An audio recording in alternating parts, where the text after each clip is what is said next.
Bonjour, donc je veux bien que tu te présentes. Donc tu me dis qui tu es, qu'est-ce que tu fais et quelle est ta relation avec l'eau. Bonjour, je m'appelle Nicolas Bonton, je suis chef du service eau et biodiversité au syndicat mixte de la Camargue ardoise. Je suis également animateur et coordinateur de la réserve de biosphère de Camargue pour le delta du Rhône. Mes missions tournent autour de l'eau, de la biodiversité sur le secteur Camargue ardoise, mais aussi sur l'ensemble du delta du Rhône, c'est un territoire de projet de l'UNESCO. Et nous menons des actions avec nos collègues du parc naturel régional de Camargue depuis 2006 à cette échelle-là. Et sur la thématique de l'eau, nous portons respectivement les uns et les autres des programmes, des actions et des outils qui nous permettent, comme le contrat de Delta ou le schéma d'aménagement et gestion des eaux de la Camargue ardoise, qui sont des outils qui permettent de travailler avec tous les acteurs du territoire sur cette thématique de l'eau. Alors, c'est vrai que c'est assez complexe, hein, parce que nous, pour Act, on avait fait une démarche en direction de l'agence de l'eau. On s'est rendu compte qu'il y avait tout un tas de dispositifs, de programmes, etc. Et voilà, c'est vrai que la gestion de l'eau est prise en main, on va dire. C'est-à-dire, il y a beaucoup d'acteurs. Alors après, moi j'ai une question parce que je me suis aperçu en discutant avec des gens que vers le Mas Bel Air, hein, qui est sur le territoire de Saint-Gilles, il y a le petit Rhône qui passe. Et en fait, il y a un ensablement du petit Rhône. Et on dirait qu'en fait, il va s'arrêter de couler, en fait, le petit Rhône. Et donc, toi qui es un peu, on va dire, en front, en avant sur ces questions, je veux bien que tu me parles du petit Rhône, parce que toi, à la fois, tu as la mission et tout, donc tu connais ton territoire. J'aimerais bien que tu me parles de ça, parce que pour moi, il y avait toujours de l'eau dans le petit Rhône. Et en fait, on me dit, ouais, non, bah, ce Bel Air, quasiment, tu traverses à pied. Oui, alors le delta du Rhône, il est façonné aussi. Aujourd'hui, il a été aménagé, il est façonné, donc il y a des digues, il a été canalisé, donc il existe aujourd'hui deux bras, le Grand Rhône évidemment et le Petit Rhône. Ce Petit Rhône, il prend à peu près 10% du volume d'eau du Grand Rhône, sachant que le volume d'eau du Rhône, c'est 55 milliards de mètres cubes par an. Donc c'est colossal. Et ça répond, et donc l'eau du Rhône, elle est utilisée pour divers usages, hein, tout le long de la vallée du Rhône et jusqu'à l'embouchure. Le petit Rhône, lui, effectivement, est plus réduit, mais il peut être en crue aussi. Il est navigable aussi d'ailleurs. Et il peut transiter pas mal d'eau. Et d'ailleurs, côté gare, l'essentiel des prélèvements qui sont faits pour l'agriculture et pour la gestion des milieux naturels sont faits à partir du Petit Rhône. Donc il y a des prises d'eau en gravitaire, il y a des stations de pompage. Donc aujourd'hui, il y a deux problématiques, on va dire. La première, c'est la remontée du niveau de la mer.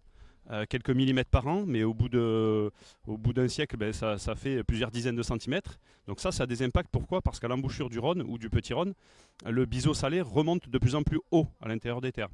Et donc les prélèvements qui sont faits dans ce Petit Rhône, il faut les faire de plus en plus en surface et de plus en plus haut parce qu'il y a des périodes de l'année où les agriculteurs ne peuvent pas prendre l'eau parce qu'elle est trop salée. Donc tout ça est lié à ce qui se passe en amont, donc à la pluviométrie, à l'impluvium, hein, bien sûr, et aux différents événements climatiques. Donc ça c'est le premier problème, la remontée on va dire du biseau salé que l'on constate quand même assez fortement. Ces dernières années on peut dire que ça a tendance à s'aggraver. Voilà. Et puis effectivement l'ensablement il existe parce que le Rhône il charrie des sédiments. Ces sédiments on en a besoin parce qu'ils constituent le milieu sableux, enfin, le milieu des plages. Et donc il y a besoin que ces sables arrivent jusqu'aux embouchures. Et par moment, dans le fonctionnement de ce fleuve, il se stocke. Donc on peut avoir des grosses accumulations, mais qui lors des crues vont être remobilisées, charriées et amenées plus au sud, jusqu'à arriver au large et à l'embouchure. Donc effectivement, il y a des moments où ça s'accumule et on a l'impression, enfin c'est pas qu'une impression, c'est qu'on peut, ça s'accumule tellement que on peut traverser à certains endroits le Petit Rhône. Parce que les niveaux d'eau d'étiage sont de plus en plus précoces chaque année. Et puis ces sédiments qui se stockent ponctuellement, hein, effectivement, font qu'on peut à certains endroits traverser à pied. Mais ça fait partie du cycle normal, je dirais. Voilà. Donc c'est des situations que l'on connaît, et qu'a toujours connu le fleuve. Alors après, l'effet du changement climatique et des pratiques que l'on a aussi de la gestion du fleuve, avec la gestion des barrages, a des effets, des impacts évidents sur ce fleuve et ce cours d'eau voilà, actuellement. Bon, bah, un petit mot pour conclure, peut-être. Parce que là, tu nous as dit des trucs et moi, je veux bien que tu me fasses une petite conclusion, un petit truc. Voilà, un petit mot. Peut-être tu vas passer un message ou je sais pas.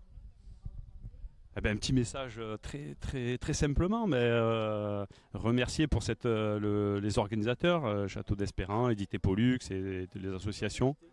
Curiosité, voilà, toutes les associations qui organisent et montent ce programme, cette manifestation.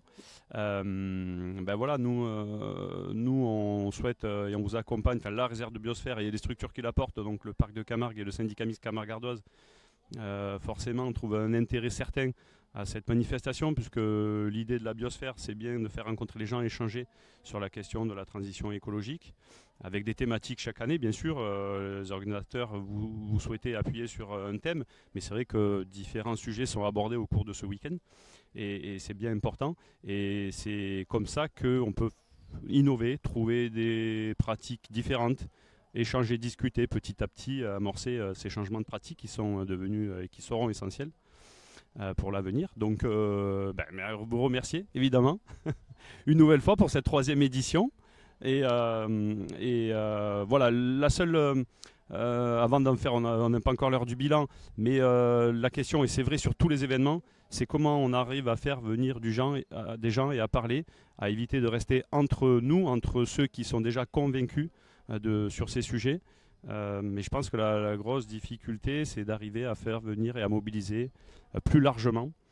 Mais ça, il faut voilà, trouver des techniques et communication ou autres pour arriver à ouvrir à d'autres publics. Merci. Merci. À bientôt.